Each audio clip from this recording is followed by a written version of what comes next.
पूरे देश में ज्योति मौर्य का मामला सुर्खियां बटोर रहा है। कुशीनगर में कुछ ऐसा ही मार्मिक मामला सामने आया है, जहां पति ने अपनी दिव्यांग पत्नी को पैसा खर्च करके पढ़ाया लिखवाया और पहले नोएडा और फिर नौकरी करने विदेश भिजवाया। लेकिन विदेश गई पत्नी ने वहां पहुंचने के बाद अपना रंग ही बदल लिया। उसने न केवल अपने पति को छोड़ने के लिए तलाक का नोटिस भिजवाया, साथ ही अपने 3 साल के मासूम बच्चे से भी मुंह मोड़ लिया। पत्नी की पढ़ाई के लिए जी तोड़ मेहनत और फिर उसके नौकरी के लिए खुद की नौकरी छोड़कर मासूम बच्चे की देखभाल करने वाला पति मासूम बच्चे को लेकर दर दर की भटक कर ठोकरें खाने को मजबूर है।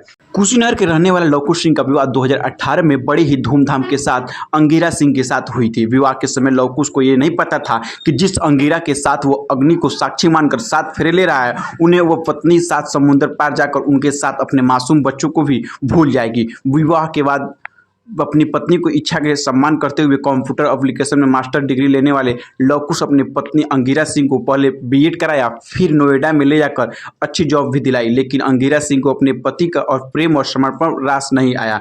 2020 में बच्चा होने के बाद बच्चे की देखभाल के लिए अंगिरा ने पति की नौकरी छुड़वा दिया। अंगिरा नोएडा स्थित मैथोस सेमी सिस्टम लिमिटेड में काम करती है। इसी बीच कंपनी ने अंगिरा को दुबई जाने का ऑफर दिया। अपनी पत्नी पर विश्वास जमाए बैठे लवकुश को पहला झटका उस वक्त लगा जब उसकी पत्नी ने बेटे को छोड़कर दुबई जाने की इच्छा जताई।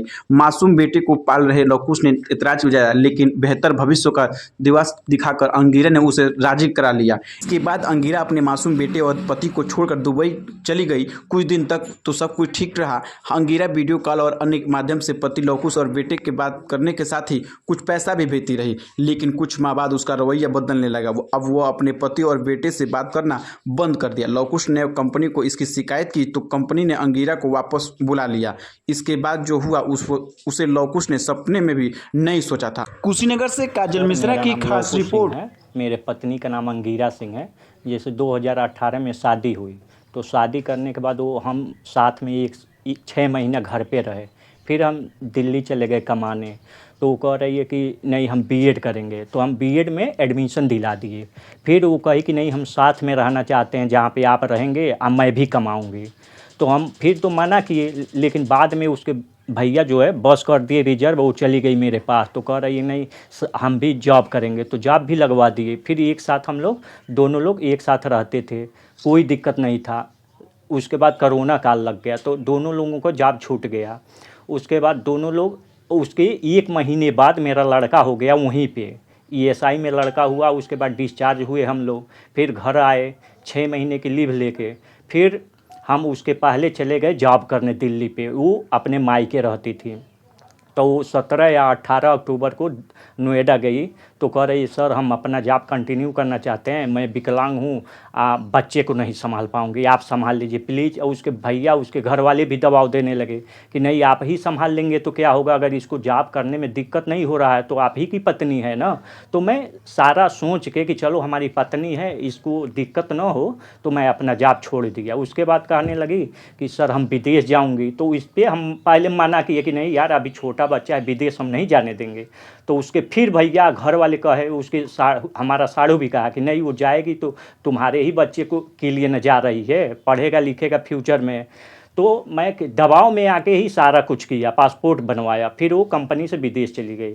फिर 1 साल या 14 महीना तक सब कुछ अच्छा था, वीडियो कॉलिंग बात होती थी, बच्चे को भी देखती थी, बहुत जानती थी, हमको भी कोई दिक्कत नहीं था। लेकिन उसके बाद से एक लड़का विमलेश नाम का, वही डिस्टर्ब उसको करने लगा, मुझे भी। तो वो कही हमसे, तो फिर हम अपने साले से कहे तो वो कह रहा है कि तुम कौन होते हो उसको डांटने वाले, या किसी से बात करे कोई डिस्टर्ब करे तुम कौन होते हो। बस इसी बात को लेकर से धीरे धीरे कहा सुनी होने लगा। फिर वो साला मेरा ब्लॉक कर दिया, मेरा नंबर, मेरी पत्नी भी कर दी। और वो कह रहे हैं सब कि तुम होते कौन हो उसके मालिक। नहीं तो पत्नी से कितने दिन से बोल चाल नहीं है? बीएड में आपने कितना पढ़ाने में खर्च किया? इस समय क्या स्थिति है, पत्नी से क्या हो रहा है? सर इस समय वो आई थी 15 महीने के बाद, फिर वो चली गई, न हमको देखी न बच्चे को देखी। बच्चे से मिले और तलाक का पेपर देकर चली गई हैं। कुल कितना बीएड में खर्च किया? सर बीएड में जितना पैसा फीस लगता है वो दिए हम, वो पूरा अपने कमाई से ही दिए हम। 1 लाख से ऊपर हमारा पैसा लगा था सर। और आपने पढ़ा लिखा और कितने दिनों से बात नहीं हो रही है, क्यों बात नहीं हो रही? सर वही लड़का जब डिस्टर्ब करने लगा तो इसी बात को लेके हम अपने साले से कहे कि देखो उसको डिस्टर्ब कर रहा है, मुझे भी कर रहा है। तो वो कह रहा है तुम होते कौन हो मालिक, और वो भी बात करना धीरे धीरे बंद कर दी। जब यही बात मैं अपने साले से कहा तो वो मुझसे धीरे धीरे बात ब्लैक लिस्ट में डाल दी मेरा नंबर। अच्छा बताइए, वजह क्या है आखिर इस सब के पीछे? कोई वजह होगी आपके लाइफ स्टैंडर्ड या कुछ, क्या था इसकी वजह? सर दोनों लोग अच्छे से व्यवहार में कोई दिक्कत नहीं था, कोई झगड़ा नहीं हुआ। वही जो लड़का डिस्टर्ब कर रहा था, हमको लग रहा है वही बहला फुसला के वो काम हमारा परिवार तोड़वा रहा है सर।